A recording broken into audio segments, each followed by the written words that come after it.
What's up, Buttercup? Welcome back to my channel. Today is an exciting video.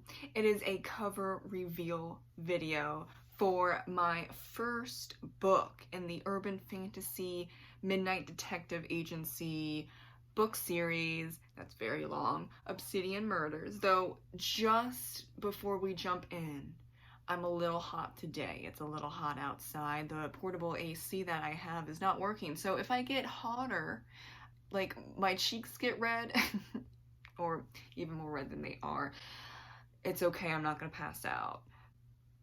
Yeah, okay, I'm not gonna pass out. I mean, I would edit that out anyway, so yeah. And I have fake tattoos around here from foxes because my husband bought the fake tattoos of foxes to see if I wanted to get a fox tattoo.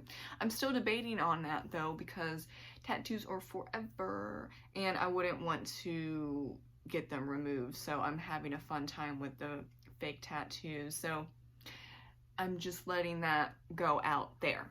So no big changes or anything like that. The big change, not really a change, the big news actually, I'm trying to be like on top of things with my transition, doesn't always work, but the big news would be that I got the cover back from Faye Lane. Shout out to Faye Lane. We're just gonna put this right here because I have the ebook version, and wow, I love it. Now, I used to hate, actually I still do hate a bit, the overdone, keyword, overdone urban fantasy covers, because the face swaps and then the magical wisps and the magical fart hands, too much. It was just saturated in fakeness for me personally.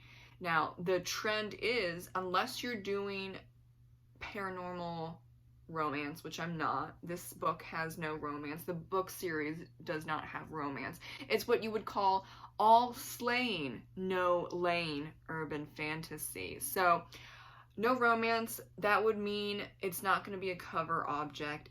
We're going with the main character on the front and of course the city in the background. And we do a little bit of blue wisp. And why does she not have magical fart hands? Well, Tessa O'Hara can see other beings. This would include ghosts, werewolves, vampires, fairies, elves, and all the mythical creatures you can think of. She can see it. Now, we are basing this in like an alternative universe where it's not actually an alternative universe for those that believe it. I used to be neo-pagan, so this is what I believed when I was a kid, that there were other dimensions and the other beings, because they're not mythical creatures, okay, right? The other beings would move in and out, but they weren't physical, they were corporeal, and only certain people who basically were psychic could see them. And it was really rare that this psychic could see all beings, but there were on occasion some that said that they could. So this is really steeped in the knowledge that I have from being neo-pagan. I would just say alternative universe because that makes more sense for people. It's a little more difficult when you're trying to explain to someone that has no concept of Wicca or neo-paganism or spirituality in a new age sense what might be going on. But this is really a book series, not just one book, 6 books, that is based in this neo-pagan Wiccan belief system that I grew up in. And so that's why her magical powers are relatable in a sense, and they're not extravagant. Like, she's not controlling the 4 elements or 1 element, and she doesn't have the magical fart hand with the little globe. You probably see those pretty often. if you're searching urban fantasy. But she is not like that. She does have that magical ability, and that's why you see the little wisps. But it's not overdone. It's very crisp and clean and organized, and it's not saturated with the magical wisps all over the place where it's extremely distracting and looks fake. I did not want that. I know Faye did not want that. There can be a lot of just overdone added effects that are just, I think, unnecessary for urban fantasy and their covers. However, if you get the little magical whips and you get a city background, it really does help. And another thing that I learned is that if you see any skin, like especially the torso, like you can see belly button, or the main character is a woman, you can, like, it's spaghetti straps or like cut off. I don't know what you call those, cut offs. I don't know. More skin that you see on a cover indicates more romance, or in this case, as you can see, you just see her face and her neck, so there's no romance. Glad that my writing coach mentioned that, because I had no idea.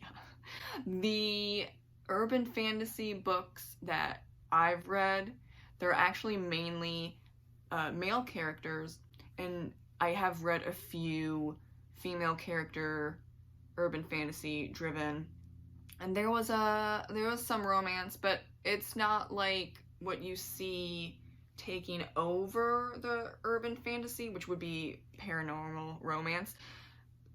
Luckily, I'm gonna give props and I'm gonna give thanks to Amazon for this. They, in their new category system on KDP, they have sectioned out paranormal and urban and contemporary.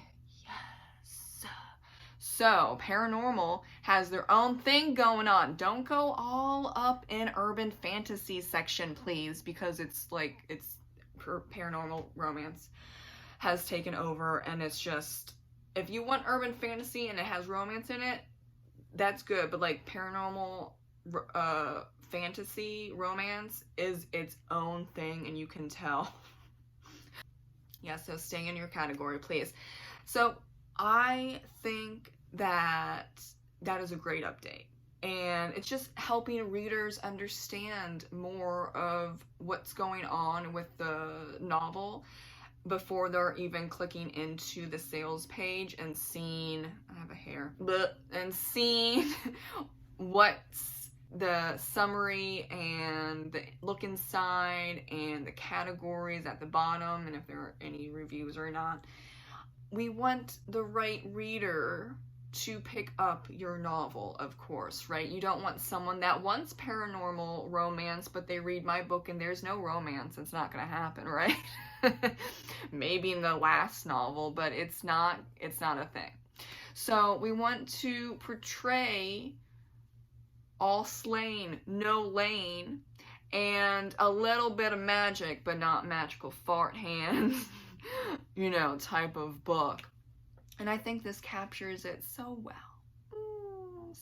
So well. So happy with Faye and her art. She did Danu's Curse, that cover, and she's actually going to do in the winter time because she's so backed up. Of course she is. She's fantastic. She is going to do the Two Foxes, a new cover. We're going to go for object-based for the Two Foxes in the near future. But she's going to do all 6. Yeah. All 6. There's going to be 6 books in this series, you all. First book, cover, amazing. Think about the SpongeBob GIF with the rainbow. Amazing. Though I think sometimes people use that to make people look dumb, but no, look at it as in a positive. Amazing. Amazing. Okay. I am just really excited. I'm going to put the link down below to Amazon. It's going to be in KU, paperback, and ebook form. There are some glitches happening. Like, it says September release, but it's going to be in the end of July. I'm working it out. And if anything changes on that specifically, I hope so. Amazon, fix it. Fix yourself. I will pin that information in this video for you, just so everyone is up to date. You want up to date links and pre-order dates and all that stuff? Look at the pinned comment, and then also just go to that link and hit the pre-order button for the ebook. You can't do that with the paperback, unfortunately, with indie authors. I wish you could, but it's just ebook for now. And if you don't want the ebook, you want the paperback, that's going to be released on the day or the day after of the ebook. I still need to pinpoint the exact date. I'm still working with Faye on the paperback because that's more information, that's a little more in-depth. But I will keep you all updated. And if you want the ebook, boom, it's gonna happen. You have that link down below. Thank you so much for watching my little cover reveal with little publishing information video. Have a great rest of your day, and we'll see you in the next one. Bye.